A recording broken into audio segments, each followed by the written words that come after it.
So my name's David Daws. I'm the branch manager of Shepparton, Victoria. I'm also an agronomist. We're pretty diverse here in Shepparton, so we've got broad acre, we've got pasture, horticulture, a lot of citrus and fruit trees as well, dairy, sheep, pigs, goats, camels. There's just about everything here in Shepparton, so it's quite a good place to be. Basis XC we started using a few years ago when the guys first came to us and mentioned we've got this product which helps enhance root growth and also going to make more available phosphorus, and that's always a big one for us because we generally do grow reasonably good crops here.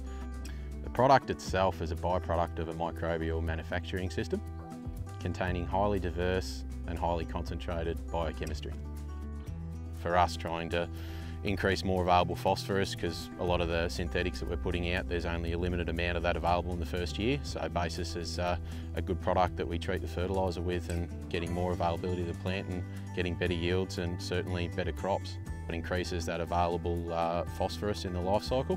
The other benefit as well, it helps with that available nutrient in the soil, so it's not just a phosphorus product. We treat it primarily for phosphorus, but also helps other macronutrients and micros availability of the plant as well. And we've certainly seen huge responses in that, much bigger roots and bigger, healthier plants to start with. So obviously if we do get that follow-up rain and it finishes, then we can certainly turn that into yield. So when we go and have a look at a crop that's been applied with Basis, and the growers certainly see it, we'll go and dig a plant up and we'll notice a much bigger root mass there straight away. Most of the growers who applied it took some photos and they certainly couldn't believe the amount of extra biomass in that root zone.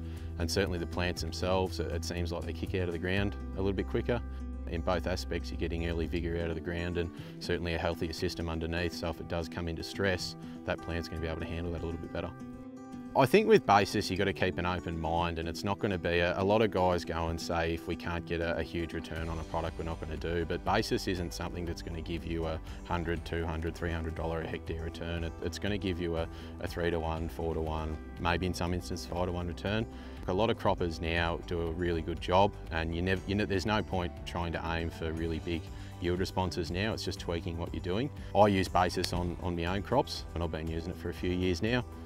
So when we go out and have a look at a crop that's been treated with Basis, and a lot of the time we try and have a strip in the paddock that hasn't been treated, or we've got a strip that has been treated and the rest of the paddock that hasn't, there's normally at the start certainly some good visual responses that you can see, which is very encouraging from a grower perspective. So they go and have a look and the plant certainly looks greener and healthier. Dig it up and there's a lot more root biomass there, and obviously if you're getting a visual early in crop, then that has the potential already to equate to a bigger yield potential. Basis is one of those ones, you spend 10 bucks, you get 20, 30, 40 back, and I think from my instances with growers who have got 1,000 hectares or 2,000 hectares, or a couple of growers who've got 3,000 hectares, they're getting 20, 30 bucks return on their $10, and that's an extra 150 grand in their bank, so happy days.